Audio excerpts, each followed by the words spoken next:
verbal hygiene as threat to communication. This is a very interesting aspect of verbal hygiene. Why is it a threat for communication? You will know this here. Communication is normative. When you talk, you follow certain norms of talk.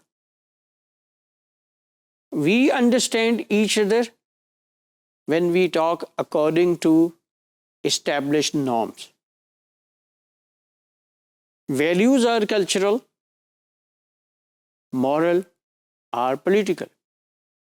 Norms are values of talk. What is their source? Culture, politics, morality. This is their source. If someone breaks these norms, what happens? Communication flops. Communication fails. It can't move on. Communication moves on if participants understand each other, and they understand each other when they follow norms. And we understand each other when we share homogeneous meaning. First of all, we share the same norms, and second, we share the meaning of words. Homogeneous means meaning is agreed upon. Okay. It is free from dissent.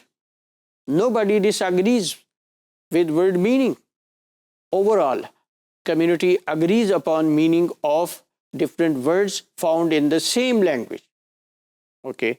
Clearly, difference of opinion cannot be sufficed as language is cleaned. When you say that we are bound, communication is bound by norms, and we agree upon word meaning, so it means we are ignoring disagreement on word meaning. Differences are not allowed to enter the language. This is where verbal hygiene becomes threat for communication, because some people are allowed and some people would be excluded from communication if they violate norms, if they don't agree with the accepted, agreed upon meaning of words. But such avoidance may deny access to the voice of the weak and the powerless. The result is that the differences of word meaning are possessed by those people who are in minority. They are weak.